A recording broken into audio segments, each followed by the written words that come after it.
Okay ji, this is going to be the last part of our lecture, hopefully last part of our lecture. इसमें हमने basically link जो है वो पीछे वाले उसी का है जो मैंने पहले डिस्कस की हुई है, तो ये उसी के साथ लिंक्ड है ये वाला, यानी कि इस वाली स्लाइड के साथ और इस वाली डायग्राम के साथ। और मैं चाहूँगा कि इस डायग्राम इतनी मुश्किल नहीं है, 2-3 चीज़ें इसके अंदर आई होपफुली कि ये बहुत सिंपल होंगी और ये आपको समझ भी आ गई होंगी, ना ही तो आप पूछ सकते हैं। इसके ही कुछ इक्वेशंस आगे लिखी हुई हैं उन्होंने कि अगर आपने डेल्टा एक्स की वैल्यू को फाइंड करना है, यानी कि आपने फाइंड करना है कि ये पॉइंट अपने मीन से कितना दूर है, ठीक है? तो मैं आपको पहले बता चुका हूँ कि जो चीज़ इस डिस्टेंस को रिप्रेजेंट करती है, ठीक है, वो एक क्या है, एक तो जी वो स्टैंडर्ड डिविएशन है, ठीक है ना, और साथ में फिर उसका जो दूसरा हमने जो है वो नीचे पड़ा है उसका फ्रीक्वेंसी फैक्टर, यानी कि कितना फ्रीक्वेंटली वो जो आपका क्या कहते हैं उसको इवेंट जो है वो अकर होता है, उसको उसके स्टैंडर्ड डिविएशन से मल्टीप्लाई करोगे तो आपके पास जो इवेंट की वैल्यू है उसके मीन से वो आ जाएगी। Now there is a difference between delta X and X C. X C जो है वो इवेंट की एक्चुअल वैल्यू है, यानी कि रेनफॉल कितनी हुई है जी? जी रेनफॉल हुई है 7 मिलीमीटर, ठीक है। अच्छा, अब इसी 7 मिलीमीटर रेनफॉल का अपने मीन से कितना डिस्टेंस है? बिलफर्स रेनफॉल अगर 1989 ईयर की है, जैसे मैं लिख दूँ, ये मैं बातें बोल रहा हूँ जो कि बिल्कुल भी अच्छी बात नहीं है, क्योंकि सिर्फ बातें बोलने से बात समझ नहीं आती होती, इसको साथ में मुझे शो भी करवाना है। ये 1989 है, ये 2 जनवरी 1989 है। मैं कुछ 4 की वैल्यू आपको शो करा देता हूँ, ठीक है। ये 3 1 ऊपर आ गया 4 1, ठीक है। बिल्कुल से 4 वैल्यूज हैं ये वाली आपके पास रेनफॉल की इन 4 दिनों के लिए, ठीक है। इस दिन बारिश हुई थी 3 मिलीमीटर, इस दिन बारिश हुई थी 2 मिलीमीटर, इस दिन बारिश हुई थी 1 मिलीमीटर, और इस दिन बारिश हुई थी बिलफर्स 1 मिलीमीटर, ठीक। अच्छा, अब इनका मीन कितना आ जाएगा? इनका मीन आ जाएगा जनाब 3 + 2 5 + 1 6 + 1 7, और 7 इसको जो है 1 की जगह जो है ना आप बेसिकली जो है ये 2 कर दो इस वाले को, ठीक है ना। तो ये 8 हो जाएगा, तो इनका जो मीन आ जाएगा ना, जो एक्स बार है इसको मीन कहते हैं, वो 2 आ जाएगा, 2 मिलीमीटर का मीन है। अच्छा, अब देखते हैं इसका। अब ये क्या है? ये है वो वैल्यू जो कि इस ग्राफ के अंदर, जो कि मैंने आपको अभी जो ग्राफ शो करवाया है उसके अंदर जो है ये एक्स सी है, ये 3 मिलीमीटर की वैल्यू, ठीक है ना, जो एक्चुअल रेनफॉल है। और इसमें डेल्टा एक्स कितना आता है? जो डेल्टा एक्स है इसके अंदर, अब मैं सॉरी मैं डेल्टा डाल नहीं सकता, इक्वेशन पुट करूंगा तो फिर वो कंप्यूटर हेल्ड हो जाएगा। तो डेल्टा एक्स इसमें आएगा, वो कितना आ जाएगा? वो आ जाएगा कि उसके मीन से कितना दूर है, यानी कि 3 - 2 that will be equal to 1 millimetre. ये 1 वैल्यू आ जाएगी डेल्टा एक्स की। तो डेल्टा एक्स जो है बेसिकली वो कहाँ से? वो मीन से, ठीक है। और जो एक्स सी जो है वो क्या है? वो ये वाली वैल्यूज जो मैं लिख रहा हूँ, ठीक हो गया जी। वो मैंने इसको जो है वो मिनिमाइज कर दिया। नेक्स्ट, तो ये कहता है कि आप इन दोनों को मल्टीप्लाई कर दोगे ना, जो फ्रीक्वेंसी फैक्टर है और जो स्टैंडर्ड डिविएशन है डेल्टा की उसके साथ, तो आपके पास डेल्टा एक्स आ जाएगा, ठीक है। अब वो कहता है कि अभी हमने पहले अभी पढ़ के आए हैं पिछली स्लाइड में कि आपने पढ़ा है उसके अंदर कि जो कोफिशिएंट ऑफ वेरिएशन है ना, वो किसके बराबर होता है? अगर आप स्टैंडर्ड डिविएशन को मीन से डिवाइड कर दें, यानी कि हमने इधर पढ़ा था, वो यहाँ देखो, कोफिशिएंट ऑफ वेरिएशन जो क्या होता है? Standard deviation over mean. तो यहाँ से अगर मुझे एस की वैल्यू निकालनी हो तो क्या हो जाएगा? X bar into coefficient of variation. तो मैंने यही यहाँ पे लिखा हुआ है, x bar into coefficient of variation. I hope कि ये बात क्लियर हो जाएगी। फिर उसके बाद एक्स सी के बारे में आपने लास्ट में पढ़ा था, एक्स सी जो है वो एक्स बार प्लस डेल्टा एक्स होता है। तो इस स्लाइड में जो है ना, अब क्या उसने किया है कि एक्स बार के साथ जो डेल्टा एक्स की वैल्यू आई है उसने वो पुट कर दिया। मेरा ख्याल है कि इसको मुझे थोड़ा सा जो है वो बताना पड़ेगा। वैसे तो खैर इतना कोई मुश्किल नहीं है ये वाला, लेकिन फिर भी जो है इसको थोड़ा सा मुझे जो है इसको मैथमेटिकली आपके लिए सॉल्व करना पड़ेगा, ताकि कोई अगर इसमें इशू रह जाए तो वो क्लियर हो जाए, ठीक है। देखो, मैं इसको इक्वेशन की फॉर्म में पुट नहीं करूँगा, इक्वेशन इंसर्ट करूँगा तो फिर वही देर और वो सारा कुछ, वो मैं नहीं चाहता कि वो दोबारा हेल्ड हो। मैं इसको सिंपल चीज़ में लिखता हूँ, ठीक है। देखो, डेल्टा एक्स की वैल्यू आपने, लेकिन अगर ना लिखूँ तो फिर बात समझना मुश्किल हो जानी है। चलो लेट्स ट्राई, अब इसमें मेरा कसूर नहीं है अगर कोई खुदा ना खासा मसला बना तो। बहरहाल मैं इक्वेशन पुट करता हूँ इसके अंदर। इक्वेशन जो है सिंबल डेल्टा सिंबल यहाँ पे है, जस्ट होल्ड ऑन, आ गया था। कहते हैं कि जी डेल्टा एक्स जो है वो इक्वल है एस के। आपने इसको पढ़ लिया, ठीक है ना। अब मैं, ये आ गया। फिर उसने लिखा हुआ है, जो दूसरी जो इक्वेशन है वो तो सिंपल, हमने एक तरह से जो है ना वो उसको क्या करना चाहिए मुझे कि एक तरह से कॉपी किया है वो जो पहले आपने पढ़ी हुई थी इक्वेशन, वहीं से ठीक हो गया।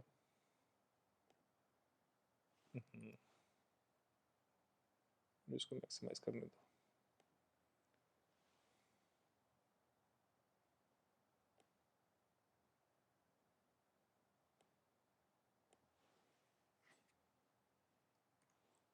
CV coefficient variation into x bar.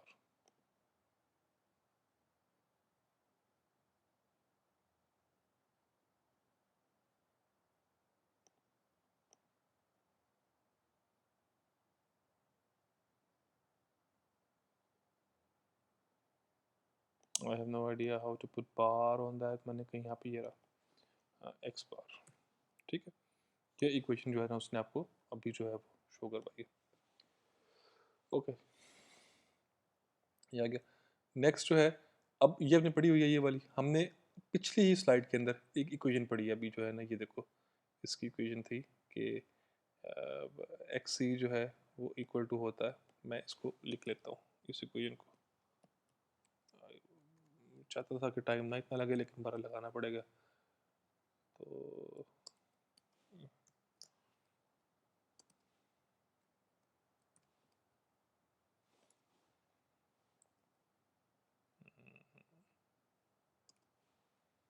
X c that will be equal to x bar plus oops, x bar plus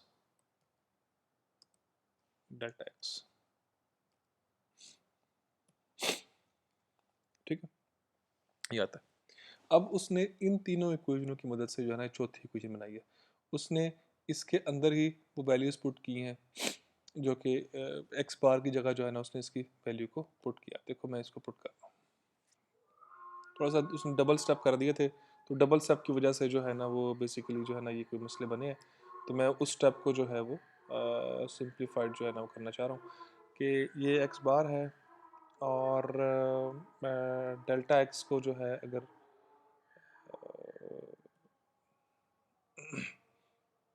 x बार यहाँ पे लिखना चाहिए था मुझे एक्स बार को, बेसिकली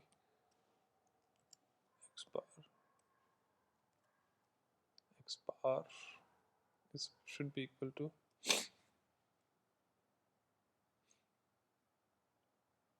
नहीं वो ठीक था। आई एम लॉस्ट, ये आसपास डिस्ट्रैक्शंस हो तो बस वो इस तरह के मसाइल जो है ना बन जाते होते हैं। एनीवे एस की वैल्यू इसके अंदर पुट करो। आपने इसके अंदर यानी कि इक्वेशन 1 के अंदर आपने जो है एस की वैल्यू को पुट किया। मैं क्या कर रहा हूँ कि मैं इस वैल्यू को इसके अंदर पुट कर रहा हूँ, ठीक हो गया, एक्स बार इंटू के, ठीक हो गया। अब इस वाली इक्वेशन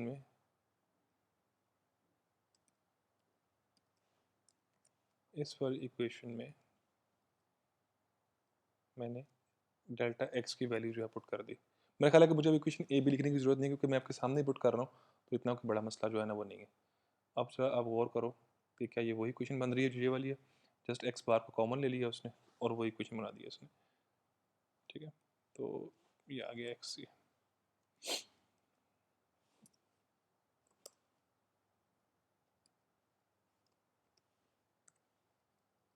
तो ये वही क्वेश्चन जो है ना ये बन गया, ये आ गया। यानी कि अगर आपने कोफिशिएंट ऑफ वेरिएशन और साथ में जो है ना वो अपना फ्रीक्वेंसी फैक्टर के साथ भी आप जो है एक्स सी की वैल्यू फाइंड कर सकते हो। फिर उसने एक और चीज़ बोली हुई है कि जो कोफिशिएंट ऑफ स्क्यूनेस है उसको फाइंड करने का एक तरीका, तो एक ही क्वेश्चन तो ये थी हमने यहाँ पढ़ी थी, यहाँ पे बड़ी लंबी सी क्वेश्चन पढ़ी थी ये वाली। दूसरी क्वेश्चन बड़ी सिंपल सी है कि आप कोफिशिएंट ऑफ वेरिएशन को 3 से मल्टीप्लाई करो, फिर उसी कोफिशिएंट ऑफ वेरिएशन का क्यूब लो, दोनों को ऐड कर दो, आपके पास कोफिशिएंट ऑफ स्क्यूनेस निकल आएगा। सिंपल चीज़, ठीक। तो इस तरीके से भी आप कोफिशिएंट ऑफ स्क्यूनेस को निकाल सकते हो। अच्छा, एक तो कोफिशिएंट ऑफ स्क्यूनेस मैंने बता दिया आपको कि तरीकेकार बहुत सारे हैं। एक इस फॉर्मूले से फाइंड कर सकते हो जो पहले पढ़ा हम लोगों ने, फिर अभी हमने ये वाला पढ़ा। एक भाई साहब टेबल भी है, और टेबल जो है ना वो मेरा ख्याल है कि सबसे प्रैक्टिकल और सबसे सिंपल तरीका है फाइंड करने का कोफिशिएंट ऑफ स्क्यूनेस को कोफिशिएंट ऑफ वेरिएशन के अगेंस्ट फाइंड करने को, या वाइस वर्सा। मतलब आप देखो ना इस इक्वेशन से, जो ऊपर वाली इक्वेशन है, अगर आपके पास कोफिशिएंट ऑफ वेरिएशन नोन है तो आप कोफिशिएंट ऑफ स्क्यूनेस फाइंड कर सकते हो, और अगर आपके पास कोफिशिएंट ऑफ स्क्यूनेस नोन है तो आप कोफिशिएंट ऑफ वेरिएशन भी फाइंड कर सकते हो। वाइस वर्सा है ये वाला, ठीक है। ऑब्वियसली कि वो फिर एक क्यूबॉइड इक्वेशन बन जाएगी, उसको सॉल्व करना जो है वो, तो उसके 3 रूट्स निकलेंगे, लेकिन उन रूट्स के अंदर से उसको पहचानना कोई इतना बड़ा मसले वाला काम नहीं है, ठीक है। तो एक तो ये तरीकेकार है। सबसे जो सिंपल और प्रैक्टिकल मैंने बोला ना, जो हम करते हैं जिसे फाइंड, वो ये है जी, जो जो टेबल है बेसिकली, उससे फाइंड करते हैं। यहाँ पे टेबल क्या है, सबसे ऊपर रिटर्न पीरियड्स, ठीक है, 1 साल, 2 साल, 5 साल, 20 साल और 100 साल। फिर प्रोबेबिलिटी, प्रोबेबिलिटी 99% का मतलब क्या है कि 99% प्रोबेबिलिटी है कि ये काम होगा, मतलब बड़ी वास्ट मेजॉरिटी है कि प्रोबेबिलिटी है कि ये काम होगा। फिर 50% प्रोबेबिलिटी, 20% प्रोबेबिलिटी, 5% प्रोबेबिलिटी, 1% प्रोबेबिलिटी, और फिर यहाँ पे जो है ना आपके पास कोफिशिएंट ऑफ वेरिएशन। यानी कि बिलफर्जी कोई इवेंट है, ठीक है, उसका रिटर्न पीरियड 2 साल है, ठीक हो गया, 2 साल का रिटर्न पीरियड है उसका। कोफिशिएंट ऑफ स्क्यूनेस उसका जो है ना वो 0.5 है। अब आप इसके अगेंस्ट कोफिशिएंट ऑफ वेरिएशन जरा फाइंड करो, तो कोफिशिएंट ऑफ वेरिएशन फाइंड करना कौन सी मसले वाली बात है जी, ये आ गया इसके सामने वाला बिल्कुल 0.16। क्लियर है ये वाली बात, ये है 0.1। अब ये बीच वाली चीज़ें क्या हैं, ये जो सारी की सारी है, इनके बारे में आपको बताते हैं, ठीक है। फिलहाल आपको इन पे जाने की ज़रूरत नहीं है, ये भी आगे जाके यूज़ होंगे, ये वाली वैल्यूज़ भी, ठीक है। ये सारे के सारे जो है ना ये के की वैल्यू है, इनके फ्रीक्वेंसी फैक्टर की वैल्यू है ये वाली, ठीक है। लेकिन फ़िलहाल मेरा जो मकसद है आपको भी बताना है कि आपने कोफिशिएंट ऑफ स्क्यूनेस के अगेंस्ट कोफिशिएंट ऑफ वेरिएशन कैसे फाइंड करना है, या कोफिशिएंट ऑफ वेरिएशन के अगेंस्ट कोफिशिएंट ऑफ स्क्यूनेस कैसे फाइंड करना है। आपको गिवन होगा रिटर्न पीरियड, ठीक है। रिटर्न पीरियड, प्रोबेबिलिटी भी रिटर्न पीरियड से निकला करती है, उस पर आपको खपने की ज़रूरत नहीं है। ये यानी कि अगर आप जो है ना बेसिकली डिवाइड करोगे ना इसको 1, इसका रेसिप्रोकल लोगे आप, यानी कि 1/2 करोगे, उसको 100 से मल्टीप्लाई कर दोगे, तो ये उसका रिटर्न पीरियड निकल, उसका प्रोबेबिलिटी निकल आएगी। यानी कि उसका मैंने आगे जाके एक्सप्लेन तो करना ही है, तो मैं इस वजह से ज़्यादा इसमें जो है ना वो नहीं कर रहा। लेकिन बहरहाल मैं उसको अगर वो इसमें थोड़ा सा कोई मसला अगर कहीं को हो तो मैं साथ में लिख भी देता हूँ कि जो होती है ना प्रोबेबिलिटी पी, वो इक्वल टू होता है 1 ओवर रिटर्न पीरियड इंटू 100, ठीक है ना। तो उधर से निकल आया करती है उसकी, सही है। तो ये सही देख लो आप कि यानी कि 1/2 करके 100 से करोगे तो 100, ये 50 आ जाएगी। 1/5 करके 100 से करोगे तो 20 आ जाएगी। 1/20 करके 100 से करोगे तो 5, और 1/100 करके 100 से करोगे तो 1 आ जाएगा, ठीक। अब कोफिशिएंट ऑफ स्क्यूनेस जो है वो अगर आपका 5 है, कोई आपसे बोले, ठीक हो गया, और रिटर्न पीरियड जो है आपका 2 साल है, ठीक है। क्लियर होगी बात ये वाली। अब आपसे कोई बोले कि इसके अगेंस्ट जरा सी वी फाइंड करना, तो आप कैसे फाइंड करोगे, सिंपल सी बात है 0.17। और अगर आपको इससे बोले कि वैल्यू ऑफ के जो है या फ्रीक्वेंसी फैक्टर आप फाइंड करो, तो वो कैसे फाइंड करोगे, ये टेबल से -0.09, ठीक है। तो इस तरीके से आपने ये जो वैल्यूज सारी की सारी हैं ये के की वैल्यूज हैं, ठीक है। सिर्फ आपको जो है क्या चाहिए, रिटर्न पीरियड चाहिए अपना, और कोफिशिएंट ऑफ स्क्यूनेस चाहिए या कोफिशिएंट ऑफ वेरिएशन चाहिए, और आप इजीली अपना वैल्यू ऑफ के जो है वो, जो फ्रीक्वेंसी फैक्टर है, वो आप इजीली फाइंड कर सकते हो, ठीक है। कोएफिशिएंट ऑफ वेरिएशन फाइंड करना आसान काम है as compare to coefficient of skewness. तो आप अगर कोएफिशिएंट ऑफ वेरिएशन फाइंड कर लो और रिटर्न पीरियड आपको गिवन हो, यानी कि आपको ये नंबर 1 ये गिवन हो आपको, ठीक है ना, और रिटर्न पीरियड जो है ना नंबर 2 वो गिवन हो आपको, तो आप इजीली वैल्यू ऑफ के जो है वो फाइंड कर सकते हो और कोएफिशिएंट ऑफ स्क्यूनेस भी फाइंड कर सकते हो बाय यूजिंग दिस टेबल। तो लंबी इक्वेशंस जो है उसको यूज़ करने की ज़रूरत नहीं है, हमने सारी उम्र इन टेबल्स को इस्तेमाल किया बाय द वे उसको फाइंड करने के लिए, ठीक है। ओके, ये हो गया।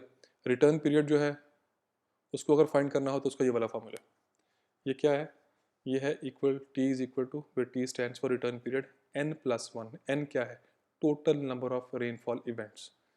क्या है, ये मुझे उम्मीद है कि ये याद हो गया होगा, ये वाला सारे का सारा इसको मैं मिनिमाइज़ करने लगा हूँ इसको समझाने के लिए, अगले वाले को समझाने के लिए। तो ये तो सिंपल है कि प्रोबेबिलिटी जो है किसी भी इवेंट की अगर आपने फाइंड करनी हो तो उसके रिटर्न पीरियड का रेसिप्रोकल लेके उसको 100 से मल्टीप्लाई कर दो। अब मुझे इसको समझाना है कि रिटर्न पीरियड जो है, आपने अगर ये चीज़ फाइंड करनी है, प्रोबेबिलिटी फाइंड करनी है, आपको आ गई है, रिटर्न पीरियड अगर फाइंड करें तो वो कैसे फाइंड करना है आपने, उसके लिए बड़ी सिंपल सी इक्वेशन है। मैं इसको मिनिमाइज थोड़ा सा जूम आउट करता हूँ इसको। रिटर्न पीरियड अगर फाइंड करना है तो n प्लस 1 ओवर m, ठीक है। अच्छा पहले इसको एक्सप्लेन करता हूँ। n क्या है, नंबर ऑफ इवेंट्स, बताता हूँ भी क्या होते हैं, प्लस 1 और m है रैंक ऑफ द इवेंट, जब आपने उसको डिसेंडिंग ऑर्डर में जो है वो उसको लिख दिया हुआ।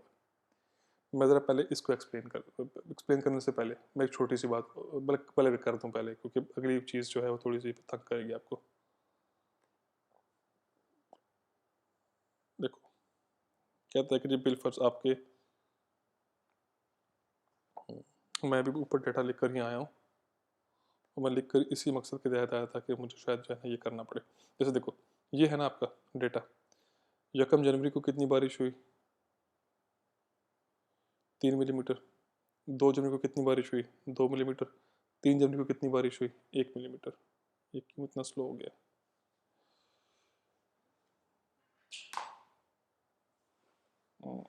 1 मिलीमीटर। और 4 को कितनी बारिश हुई, 2 मिलीमीटर। ठीक हो गया। अच्छा अब मैं इसको टेबुलर फॉर्म में लिखना चाह रहा हूँ अपनी आसानी के लिए।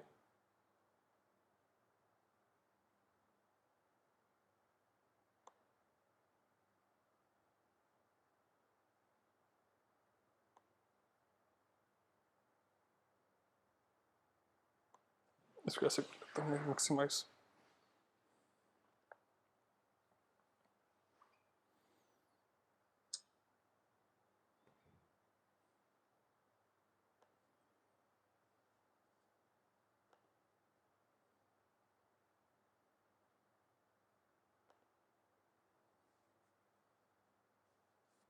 ओके यहाँ पे है आपका डेट, यह आपका रेनफॉल डेप्थ,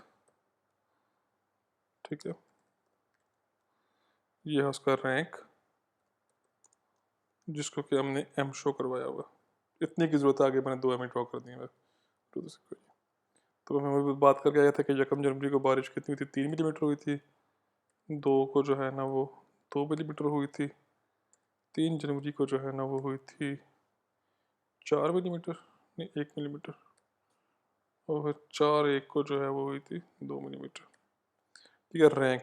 अब आपने जो है ना इसको सॉरी रैंक से पहले एक काम आपने और करना था, वो मैंने नहीं किया, मैं भी दोबारा इधर कर देता हूँ। और वो है क्या कि इनको आपने लिखना है इन डिसेंडिंग ऑर्डर।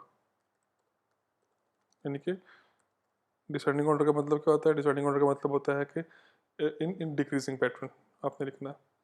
ठीक है डिसेंडिंग ऑर्डर में जो है आपने लिखना है सबसे जो टॉप वाला इवेंट है वो टॉप पे आ जाएगा। ठीक है जो उसके बाद उससे छोटा इवेंट है वो आ जाएगा, उसके बाद जो छोटा इवेंट है वो आ जाएगा, और फिर इवेंट जो है ना ये वाला आ जाएगा। ठीक हो गया। अब इसके बाद रैंक आपने लेना है। इसका रैंक क्या होता है, टॉप जो सबसे बड़ी वैल्यू है उसका 1, उसके बाद 2, उसके बाद 3, उसके बाद 4। ठीक है क्लियर हो गई ये वाली बात। फिर उसके बाद ये अपने रैंक आ गया। एन कितना आ गया, एन जो है इस पूरे डाटे के लिए जो वैल्यू ऑफ एन है वो कितनी है, 1 2 3 4 4 है जी एन की वैल्यू। अब अगर आपने रिटर्न पीरियड फाइंड करना है, उसका फॉर्मूला अभी पढ़ के आए हैं, वो है n+1 ओवर m। यही है ना जी? हाँ जी, यही है। तो अब ज़रा हम हर इवेंट का जो रिटर्न पीरियड है ना वो फाइंड करते हैं। यहाँ पे t, इसका कितना आ जाएगा, n+1, ये तो 5 हो गया, डिवाइडेड बाई 1, ये आ गया, ये है जी 5 साल। ये इवेंट आएगा 5 साल के बाद, मतलब 5 साल में एक दफ़ा आएगा। दूसरा 5/2, ये कितना आ जाएगा, 2.5।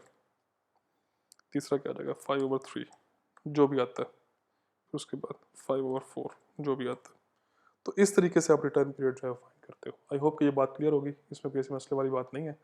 अगर हुआ तो पूछ लेना, बहुत सिंपल है रिटर्न पीरियड डिस्टेंस फाइंड करने का। ठीक है। अब इसमें आखिरी चीज़ जो है जो मुझे बतानी है वो है एडिक्वेसी ऑफ डाटा रिकॉर्ड।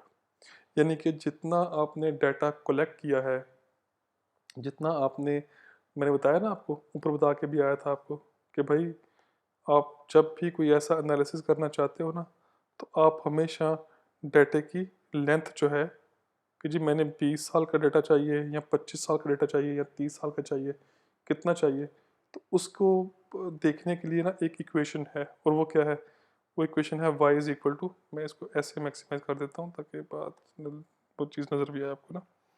वो है जी y is equal to 4.30 t। ये t क्या है, ये स्टूडेंट टी टेस्ट की वैल्यू है, जो कि आपको टेबल से जो है ना वो गिवन हो जाएगी, वो वैल्यू टी की वैल्यू को गिवन होगी हमेशा, into log of R whole square plus 6। ठीक है। ये आर क्या है, ये आर है ratio of magnitude of 100 year event to 2 year event.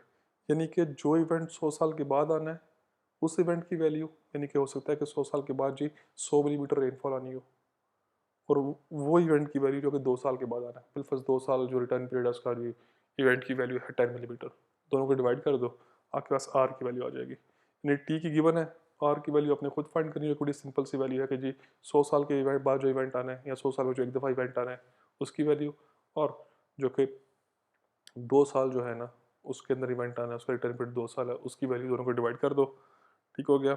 तो और इसको सॉल्व करो, आपके पास अपने आप बाई की वैल्यू आ जाएगी। ठीक हो गया। अच्छा, सही है। तो इतने साल का डेटा आपके पास होना चाहिए। अगर वो नहीं है तो वैल्यू जो है ना आपकी वो ठीक नहीं है। और अगर आपने जो है ना उसको उससे ज़्यादा डाटा लिया हुआ है तो फिर भी वो ठीक है, उसमें जो है ना वो कोई जो है वो उसमें कोई मसला नहीं है। मैं इसकी छोटी सी एक एग्जांपल जो है ना वो देना चाहूँगा आपको। ठीक है। जैसे मिसाल के तौर पर जी मैंने वाई की वैल्यू फाइंड करनी है। अब मैं इक्वेशन ही लिख रहा, इक्वेशन आपको पता ही है। मैंने फाइंड करनी है वाई की वैल्यू। ठीक है ना। यानी कि मैंने वाई की वैल्यू रहने दो, थोड़ी सी बात कॉम्प्लिकेटेड है। मैं इसको सिंपल बात से स्टार्ट करता हूँ जी। मैं बिलफर्ज मुझे असाइनमेंट मिली है और मैंने डाटा कलेक्ट किया है। I collected the data of 25 years. मैंने डाटा कलेक्ट किया है रेनफॉल का 25 साल का। ठीक है ना। इस 25 साल के डाटे से जो मेरा 100 ईयर रिटर्न पीरियड वाला इवेंट है ना,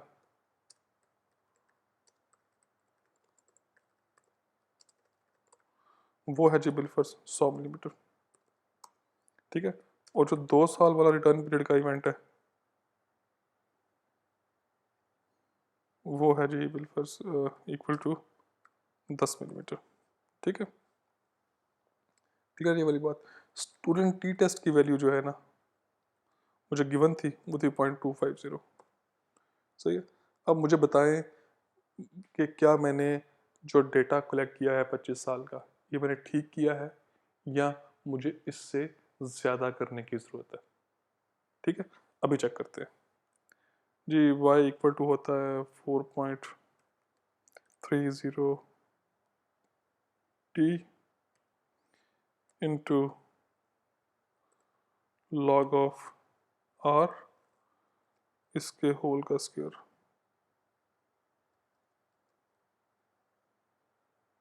ठीक हो गया, इसके होल का स्क्वायर। प्लस 6, तो y कितना आ गया यहाँ से 4.30, p कितने 0.250, ठीक हो गया, इंटू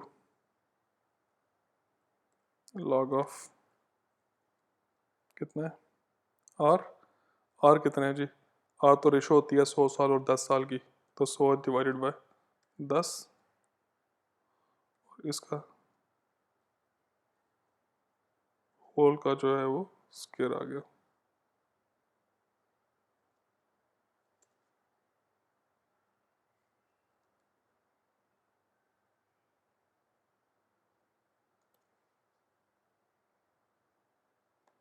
ठीक हो गया, और फिर साथ में जो है वो जमा किया 6 को। चेक करते हैं कि जी इस आवर रिकॉर्ड लेंथ ठीक या गलत। आई होप कि मेरे कैलकुलेटर में लॉग आ जाता हो। हाँ जी आ जाता है, लॉग ऑफ 10 होता है। तो ये आ गया 4.30 इंटू सॉरी 0.250 ज़रब 1, लॉग ऑफ 10 जो है वो 1 है, तो इसके होल का स्क्वायर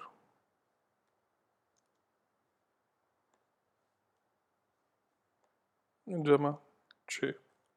तो यहाँ से मेरी y की वैल्यू जो है वो कितनी आ गई